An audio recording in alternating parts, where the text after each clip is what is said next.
Hey, welcome everybody to Pro Mindset Podcast. This is your host, Craig Domann. And today our guest is a gentleman who is a former NFLer. He's a baller.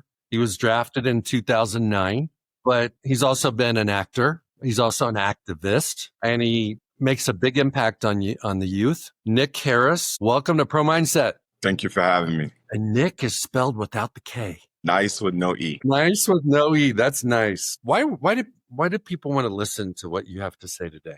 We don't even know what is the mission or the purpose God put you on so that the message that you have is worth listening to. First and foremost, I think the mission that God's put me on is to be of service. I think that we're all here to be of service in some capacity. Secondly, I think that people will like to listen to me because I don't have that multi-million-dollar end goal that a lot of people think because we made it to the National Football League. We have 100 millions. And no, I'm a guy who's been through 9 knee surgeries. I've spent more time in the operating room than I have on the football field. Upon retiring, I had debt due to medical and having to go through the process of suing the teams which that I played for, living out a dream that I said to my grandparents when I was 8 years old, and coming to find out that though that I actually did what I said I was going to do, it's not all this cracked up. All right, stop right there. I'm seeing a lot of that right now.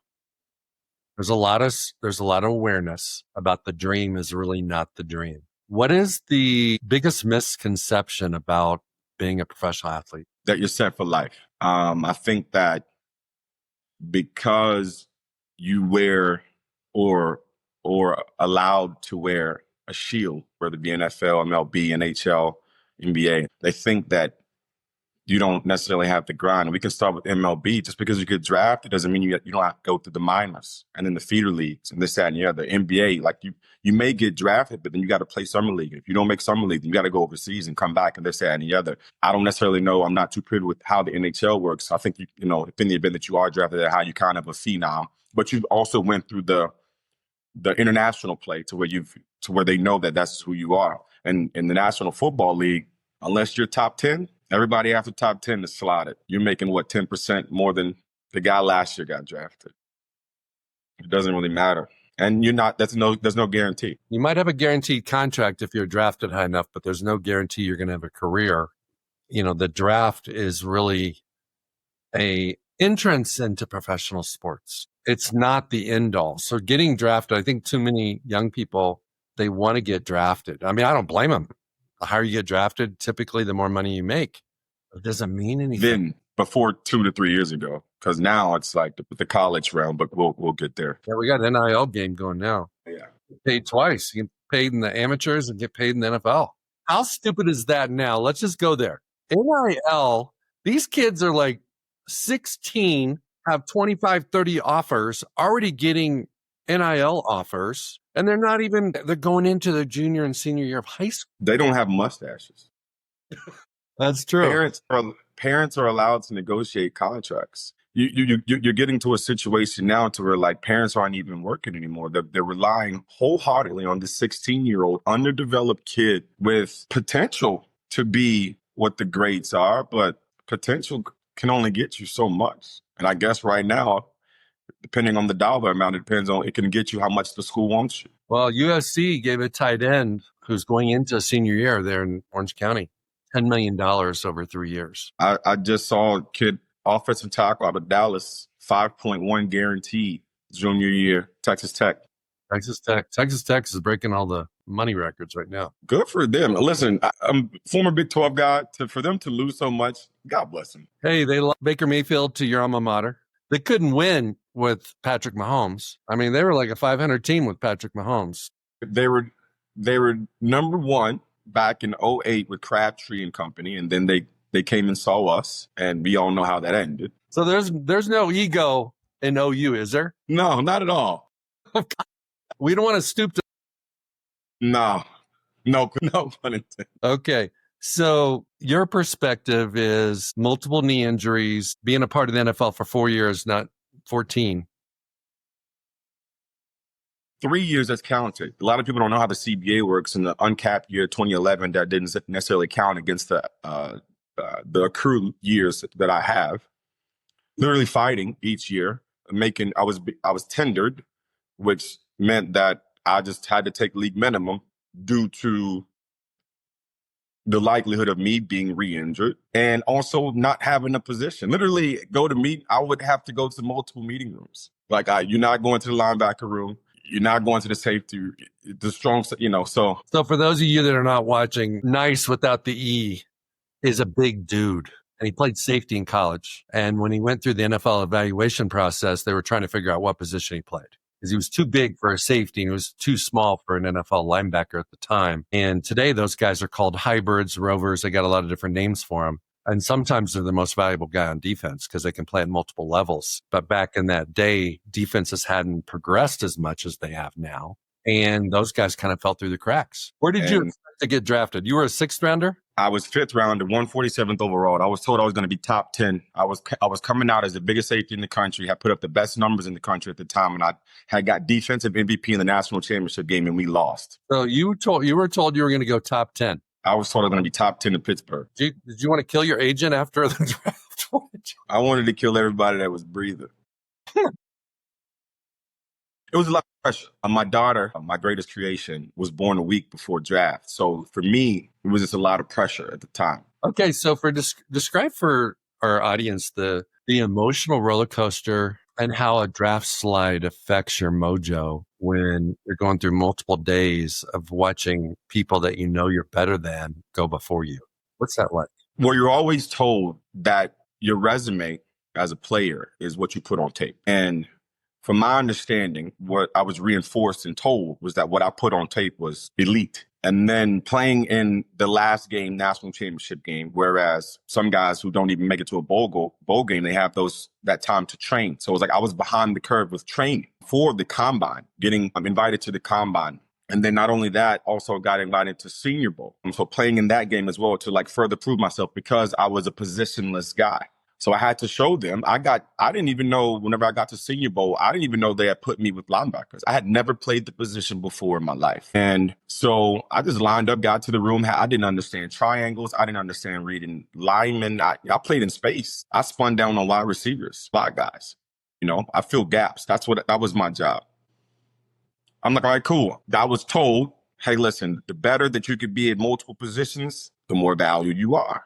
So I was told. And then you go through that process, and what I don't know, it's been how long, 15, 16 years, but what I haven't said was that when I went through the Senior Bowl, I ended up pulling my hamstring I didn't even play in the game. I left the Friday before the game, and there was already a knock against me by being a positionless guy. So what I didn't want to do was go out there and put something terrible on tape. So myself and my agent came up with, he's not going to this, that, and the other. And we tried to rehab it, and we had to make a decision. Was I going to run at Combine? And that the talk came back again. Hey, listen, if you're not fast enough, if you're this slow, they're going to put you here, blah, blah, blah. You got to go run at least once. If you run 4.5 or better at 6'3", 230, you're good. I said, okay, bet. Went out there, warmed up, this, that, and the other, ran a 4.68, and then ran a 4.72. Automatically linebacker, So, and that was, I had a bad will,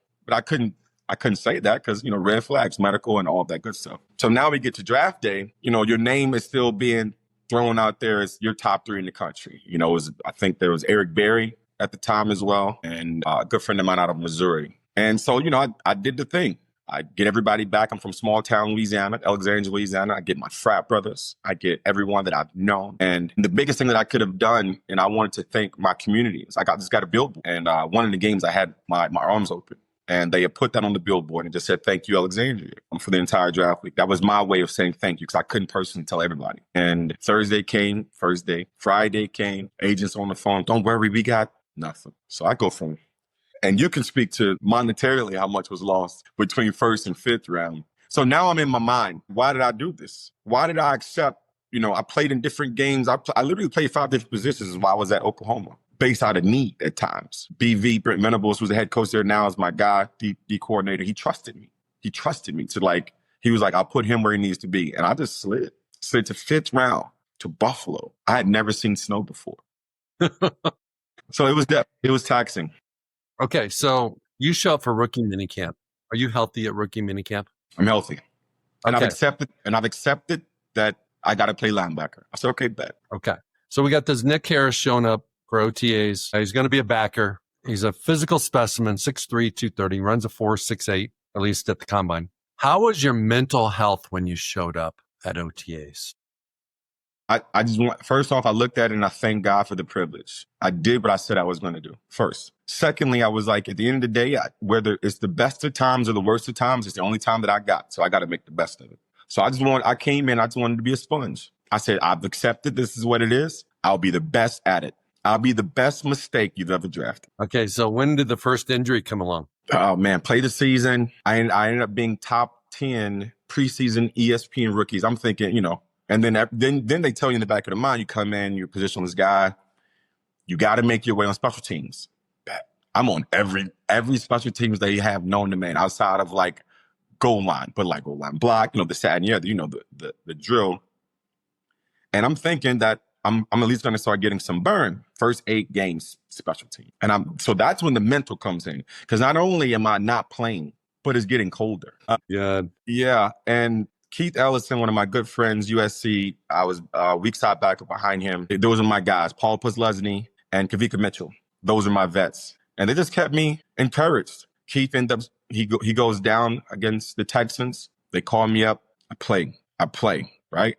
It wasn't the best showing for sure, because I had yet mastered the art of like hat and hands. I hadn't had to do that. So I'm still trying to get guys off of me, but like based on just me being physical and bigger, and I was a smart guy, I made do enough. First injury ended up coming last game of the season against the Falcons. We're playing 55 silver, and I'm having to guard Tony Gonzalez the entire game. That was my job. And I ended up stepping wrong, finished the game, didn't necessarily know, thought I tweaked something, and ended up getting a bone spur. And that's kind of when everything started to go where it needed to go. I was recommended to have a microfracture.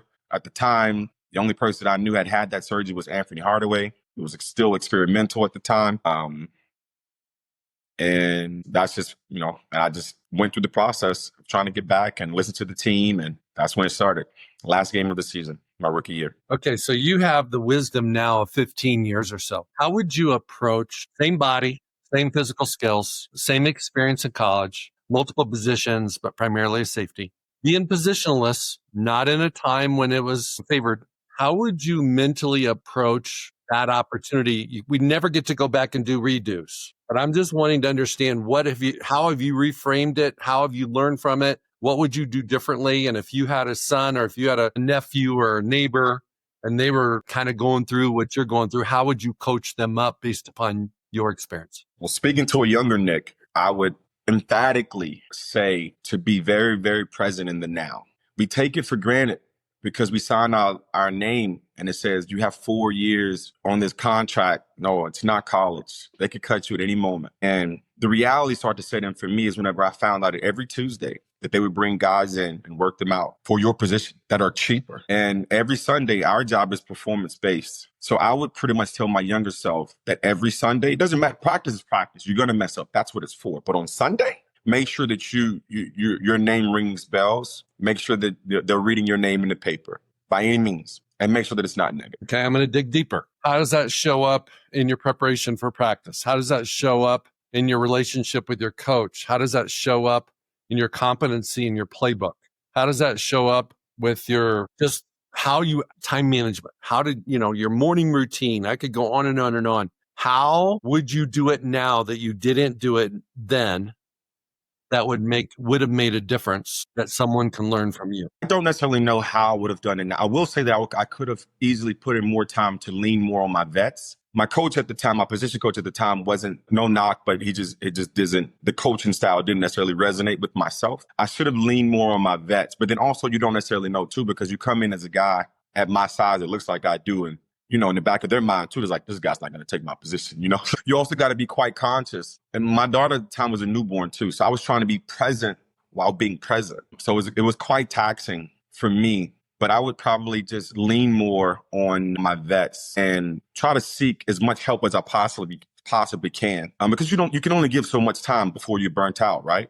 Before your maximum. So yeah, just probably lean more. And I didn't understand I was green. I didn't understand terminology. I didn't understand reads. I didn't understand keys. I mean, I understood the back end where man-to-man coverages, But that was just what came easily to me. But I didn't understand anything else by reading offensive lineman's position. I didn't understand it at all. So you might have done extra work to get into that linebacker groove of this is what it used to be at safety. Now this is different. You're closer to line of scrimmage. You got guys that are 320 pounds that are a few steps away from you.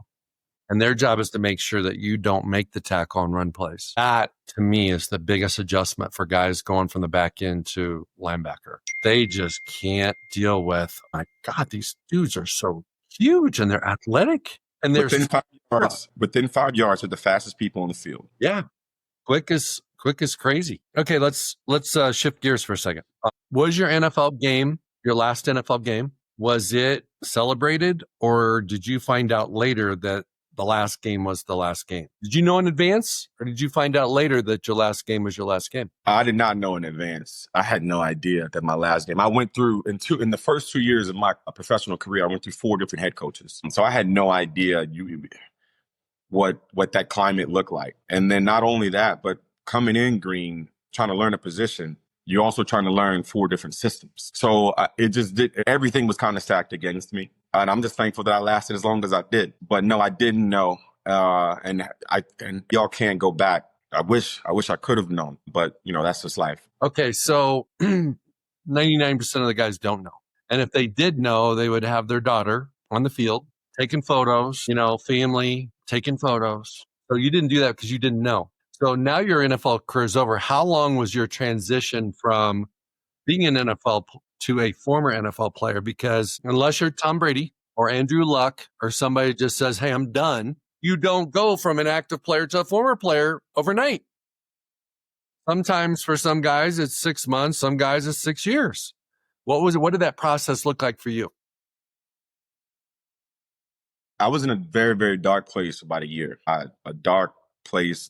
I never really knew what depression was. I functioned at a high level, but inward, I was not the person that I am or was. So for myself, it took roughly maybe about a year and a half, 2 years for me to accept it, because what a lot of people don't know is calls still come in.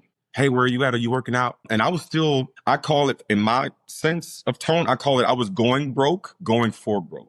So I ended up, my last game, I ended up having surgery again on the opposite knee, microfracture. I ended up rushing back because time's against me. Every year they got new guys coming out. I ended up going to the UFL and playing in that league, tore it up, number 1. Myself and Danny Lancero, who was my teammate, and we tore it up. Then the season folded after 4 games. Owner didn't pay us. But again, your resume is on tape. So they're like, okay, he was hurt, but he's back, right? So I ended up working out for the Jets in roughly October. And then in December, I ended up getting a workout with New England. I'm like, look at God. And that was their Super Bowl run. They ended up winning that year. I'm like, man, listen, if I end up sticking and getting a ring, but that wasn't in God's plan. That wasn't in the cards. So I had to kind of like land that plane. And then, I spoke with my agent. Hey, man, I'm done. Also, with the work, I think that last workout too with New England, I felt I wasn't agile or mobile. I was but a shell of my former self. And I didn't want to go out like that. These guys that are just circling the drain. So when you were in college and you were at the top of the mountain, then you got drafted, even though it wasn't as high as you were hoping, you still got drafted. That's a blessing right there. Not everybody does get drafted. When you look back and you look at who you were and what your identity was compared to when you probably were going through an identity crisis when you were a little bit in that dark space, because that's what it is. It's an identity. It's like trying to figure out who am I now without football? What do I do now? It's like every conversation you have with your frat brothers and your hometown friends and your high school teammates. Hey, where are you going next? When you gonna get off the couch and go play again? So even if I get that today. You get that today? Oh my God, because you still look like you could play. But it's like, so you have the moments, even in your mid 30s, high 30s, where you're like, like a 1%er, like, damn, maybe I could do it. Maybe I could play. It's like, because when you go to a restaurant in LA, and some waitress goes, oh, you play for the Lakers? You play for the, Rams? Who you with? And you go, no. Oh. Every airport, every foreign city, that I've went to, it's always been a tap on the shoulder or, hey, sorry to bother you, but you've got to be, you have to. So what's your response to people that do that? I mean, obviously it's well intended, but it can be annoying at times, I'm sure. It's well intended, but what a privilege. What a privilege it is to even still be thought of in that space. So I have no issues with it to explain, hey, this is who I am. This is what I did. And I just look like this now. I wear small shirts. Yeah, you still look the part. Yeah. That's cool. Okay. Well, I want to go back to the identity. I feel like NFL players, professional athletes have the blessing and the curse of looking the part and people seeing them for what they do more than who they are. And, at some point in time, you're not doing that anymore. And so you got to like rebuild and create a new foundation of who you are, what you stand for, what your purpose is. Why did God bring you on this planet? Nobody plays football for 40 years. So everybody's got to do this at some point in time. Just most people have to do it before they want to do it, before they thought it would be over, before they got their financial security, before they got their props. So in your case, that happened to you, happens to majority of the guys. How did you reconstruct your identity? I prayed. The biggest, I think, slap in the face, I guess. I did this since I was 5 years old. Every fall, smelling of the grass. I had a purpose every fall to be somewhere, to do something every fall. And then for me to step into a room with the guy with a tie and for him to tell me that I'm no longer good enough, that was probably the biggest situation I had to deal with. Yeah, because you've been the guy. Not only was I the guy coming out of high school, but then coming out of high school, going to college, I was the guy. And then coming out of college, even though I didn't have a position, I was still the guy. I just didn't have a position. And for me, it wasn't about ego. It was like, this is my career. This is what I do. And I want to be very good at what I do. I prayed and the answers didn't come immediately. I moved to Italy for a year. I had to get away. And thankfully so. But sometimes you got to be patient in the still and, block out the outside noise and find out what else that you could be good at. And I found out through the grace of God that I was pretty good on camera. And so that was my transition, whether it's still in the football space or in the gaming space, working for EA Sports, or in the movie space, portraying Ray Lewis in a movie. I realized, okay, cool. I can still be the guy. The check might not be the same, but I still have purpose. And as long as I can, for as long as I can. Okay. So, describe the dopamine, the adrenaline hit you get doing an acting scene or getting a part or auditioning for the part and getting that call. Share, how does it compare and contrast to playing football? Nothing close. Close. There's no comparison to running out of the field at Gillette, Heinz, Qualcomm, or in Seattle. There's no comparison. Looking up and seeing your family in the stands. But you can compare it somewhat to putting a great quality of work, because film is forever, and I still have people that come and say, hey, man, I watch a movie on the plane. I'm like, that's dope. Thank you. Guy last night at a pre-ESPY event for Stuart Scott, God rest his soul, came to me and said, hey, man, I watched your film, man. Great job. I'm like, that's amazing, because it's forever. Hey. You have a lot of really good sayings, dude. You really do. Going broke, going for broke. I mean, that is classic right there. I was.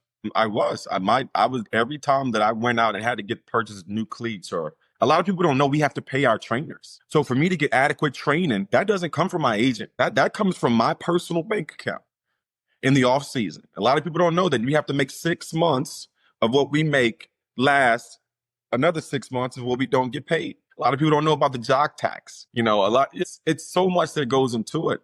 And a lot of people don't know that unless you live in a favorable city, the Miamis or the Californias, you have 2 places of residence. You have your in season and your out of season. It was a point in time I had to go back home with mom. That's just life. I get it. Have you ever thought about coaching? Not in this climate. No. My father every other day sends me an Indeed post about somebody coaching somewhere. But I've come to the realization that the kids at the present moment, 1, they don't really respect the history behind it. 2, with money being thrown at them, there's no opportunity for kids to fail. And then I guess 3rd, for me, it's these kids would much rather look good than play good. The level of being coachable, malleable, and listening to people that came before them is becoming quite obsolete. I think there's a lot of truth to what you're saying there. I think it's there's a lot of internal turmoil, especially with college coaches today, Power 4 coaches, because they love coaching.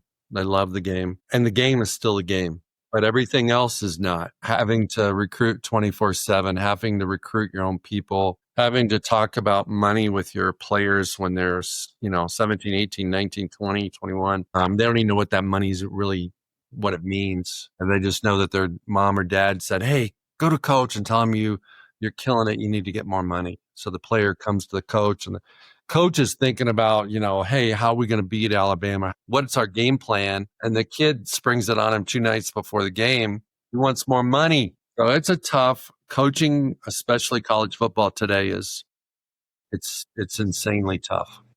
Yeah. I God bless them. The guys that are still in the space that love it and do it. I mean, I lost a mentor of mine about a week and a half ago, and he did it for the love of helping kids. And when it happened and it hit me, I questioned myself eternally. Like, what am I doing enough? Because, I attend you guys' camp and I have my own camp. And my question to myself is, I think I question to all of us am I doing enough? Can I do more? And I guess you just never know unless you want to attempt or if you feel fulfilled. Okay. So you have a charity called Team Nic, a foundation, a purpose. Share with everybody what that is. Ultimately, it's Nic's greater purpose. So it's like, for me, I want to help underprivileged kids. I want to be who I needed. And ultimately, I want to be able to be a beacon and a lighthouse for kids that may have the talent, but may not have the resources. So if I can provide that in some capacity, whether it be a phone call or go-between to be a liaison, if I can get you a pair of cleats, then that is my job to be of service, my civic duty. I think that it's quite a disservice for a kid to miss out on an opportunity to perform or showcase his skills due to lack of finances, lack of mobility, just lack of push. A lot of kids quit before they even knew, and that's life. So who do you impact through your foundation today? So ultimately, it's centered around Alexandria, Louisiana, where I'm from, and it's an opportunity for kids to reach out. And I try to reach out as much as I possibly can, whether it be through turkey giveaways. I do a few families. I do a camp every year, completely free, donation only, 100%. If in the event that we come up short, I come out of my own pocket to help the kids to be fed T-shirts, swag bags. And it's a day of instruction. And I can bring guys in to help them. Major shout out to Coach Bachman, the head coach in my high school at the present time, who opens everything to me, anything that I need for those kids. So you have one daughter. I know she's in her teens. How old is she? 16. 16, sweet 16. Okay. What is your perspective on being a dad for a 16-year-old in 2025? Never stop learning. Funny opportunity that I had, was a situation, myself and her mother are not together, but we co-parent. And I literally had to sit with her and speak with her. And I was like, because, obviously the growing pains of being a father and a kid at that age. And I was like, hey, listen, I just want to let you know that sometimes you kind of got to give us a break. I said, what do you mean? And I was like, well, listen, this is my first time having a 16-year-old. This is the first time your mom's had a 16-year-old. And this is the first time that you've been 16. I said, we got to work as a team. We got to work as a group. I said, I'm learning every day, just like you. How did she respond to that? I think it was an aha moment. It was an aha moment that, okay, it kind of makes sense. Yeah, because this is my first time, so it's like, if something happens wrong, right, or indifferent, we're all still learning. I'm telling you, every parent should tell their kids that, I've got a daughter getting married, first kid getting married, never done it before. So am I going to screw something up? Maybe. Right. Maybe, probably. The likelihood of me screwing something up. Very high. Yeah. Okay. So I know you have an affiliation or at least a commitment at one point in time to the University of Michigan. I'm doing a little shout out to Mac McDonald on this. Tell us about your high school journey picking a college. Oh, man. I ended up getting 64 offers coming out of college, top 5 in the country as a safety. I ended up losing to Ryan Perrilloux, Gatorade Player of the Year out of the state of Louisiana. It was a quarterback that went to Texas. My top 5 were Texas A&M, Nebraska, Oklahoma, LSU, Texas A&M, Nebraska, Oklahoma, LSU, and Michigan. And this is also a time where Coach Saban had took the Miami Dolphins job. So LSU was automatically out because they didn't have a coach. And I didn't want to go in and not be somebody's guy. Michigan had a near and dear place in my heart. Bo Schembechler, Lloyd Carr. It was amazing. And I never at the time was able to experience different seasons. You know anything about Louisiana? Is only 2 seasons, hot and hotter. Yes. So I wanted to be able to experience that entire deal. Went up there and had an amazing time. Verbally committed. Bo brought me in his office. At the time, they had a safety, 6'4", Ernest Shazier, I believe that was his name. And they sold me on, we have the only defensive Heisman. What do you think about that? And a kid coming out of Louisiana at the time with like 21 interceptions, like that was my thing. So I gave him a verbal, came back home. My mom knew. So, hey, this is what we're doing. After the Big 12 championship game, Oklahoma ended up losing to K-State, Darren Sproles and company. And I ended up going into the hospital. They thought I had double pneumonia. Oklahoma played in the game on Saturday. 3 of the brass, Coach Stoops included, showed up to my hospital bed on Sunday morning in Alexandria, Louisiana. And that's when you had to tell them that you got the double pneumonia from kissing a girl? Not at all. Where Not was at all. Michigan? Where was Michigan is what I want to know.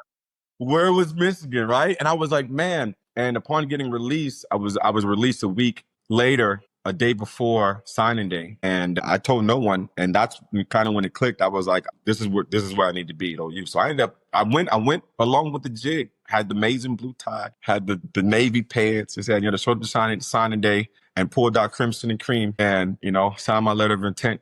And that's what it was. The paper stated, I never forget, Nic Harris' signing day, O-U, O-H-Y-O-U. That was a pun on the Michigan deal. But no, and now I've always kept in contact with those guys. Victor Harris at the time, Grady at the time, Laterro Savoy played wide receiver there as well. Now, as a present day, Sharon Moore's a head coach, and he was my teammate at Oklahoma. Was one of my best friends, and I've been up there every year since he's been with that university to watch a game. And fortunately for this year, they actually play in Norman, September the 6th, and I'll be there with Mac and company and to host them in Norman. That's awesome. That's awesome. Okay, you got a lot of life to live. Got a lot of things you probably want to accomplish. And this may sound morbid, but it's not. What do you want on your tombstone? I've always wanted to plant a seed of which someday its shade I may never sit. Say it one more time. I've always wanted to plant a seed of which someday its shade I may never sit. Okay, so you've probably planting a lot of tree seeds right now. Name a few tree seeds that you're planting right now that you may never get the shade. One, through my camp, my civic duty, because that allows me to show that though I did make it, I came from these exact same grounds that you're on. So that gives them a vision that, I can actually do this as well. 2, I think it's a great disservice for the people that invested in me upon my way that I don't now reach back and provide a hand, whether I be here or not. And I guess lastly for me, it's I always want to remain accessible to those that are genuinely in need of a hand to further themselves. So if I can help in any facet, then I can and I will. Who planted that seed for you? My grandparents. My grandparents are the architect of my success. They showed me what it's like to be selfless. They showed me what it's like to understand that it's not me, it's we. That's wonderful. How long have they been gone? My grandfather passed in 2016. My grandmother passed in 2005. Isn't it amazing how if you have a relationship with your grandparents, they do make a big impact? They do. Outside of the fact that they're built-in babysitters, they make an impact to the fact to where they show you. I mean, my grandparents had 8th grade education, and my grandfather showed me what it is for hard work, and what it's like to be able to provide. And I went, though my upbringing wasn't the best, it wasn't that I lacked. What did we not talk about you want to share about today? 1, it's never the end. Always understand that there's always light at the end of the tunnel. It just depends on how far you can see. 2, be comfortable being uncomfortable. And I think 3, there's nothing wrong with the pivot. Oh my gosh, that's a fact. Right? There's nothing wrong with a pivot. And a lot of people get so zeroed in and concrete in on this is supposed to be this to this. Well, I mean, perception is based on how far we can see. And I call it 6s and 9s because if I'm sitting across from you, you see a 9, I see a 6. We just got to look at it and come to a mutual agreement. So I think that we just got to figure out what the pivot is to make it beneficial for all parties involved. I that's the way I look at it. It's like, what can I do next? Like here's a pivot. Fully thrust myself into the acting industry. And I've been doing it for 10 years now, 11 years. Ups, downs, extremely volatile. I've had some amazing years. 2017 is probably the best year I've ever had. 2021, very, very close. 2 years ago, on set, I had 5 gigs going, and I landed co-lead for a show called Bel Air, the spinoff of Fresh Prince of Bel Air. 5 minutes into the very first episode, I tore my Achilles. Mm-hmm. In that moment, what showed the level of maturation for me was that I didn't ask why me. I knew what happened. It was a basketball scene. We're out in Venice Beach. It was so loud that the director thought I dropped my mic, and I wasn't even wearing them. I knew what happened when it happened. I said, you know what, cool. This is my job. I got to figure it out. And because we all get down on ourselves at sometimes, the outpouring of love from my community, people that know me, was paramount. And then I also looked at myself and I said, you know what? What a privilege it is to find out what else I'm good at. I enrolled at Cornell and ended up getting my executive presence public speaking certificate. So, yeah. That's awesome. You know, just not being afraid of the pivot. I think one thing that happens to guys that make it to the NFL, they have to be one-track minded, and it serves a great purpose for the time that you need it. But at some point in time, they do need to pivot. They've got to change it up. They got to expand what their purpose is. They have to see they have more skills and interests and passions than just playing ball. But while you're playing ball, you got a couple months during the off season where you can kind of hang around, have some fun, but you got to be one-track minded. And it's total commitment. It's your diet, nutrition, your sleep, your recovery, your training, your mental headspace. It's your relation, all that stuff. So I think that's a wonderful message that there's nothing wrong with pivoting. I think some of the best and most successful people on the planet, and maybe even more than being successful, some of the people that are the happiest are ones that have learned to pivot. So on that note, we're going to pivot. And I want to thank you, Nic Harris, nice without the E, for being on this episode of Pro Mindset, talking about lots of things. And I wish you and your daughter nothing but the best. You know, now that I know this parade of injuries that you've had, I think I might have to challenge you for one-on-one hoops in the driveway at a future football camp. Well, I'm not afraid of winning. Obviously, you see where I went to school, so it's fine. Well, thank you very much for being on Pro Mindset today. Thank you for having me. It's Craig Domann, the host of Pro Mindset Podcast. I want to thank you for listening or watching today's show. And you can catch us every week on the normal social media platforms like YouTube, Facebook, Instagram, and all the listening podcast platforms. I hope you enjoyed today's show. And more importantly, I hope you gained a pro mindset insight. Please be sure to rate and review Pro Mindset Podcast. And I look forward to catching up with you on our next show.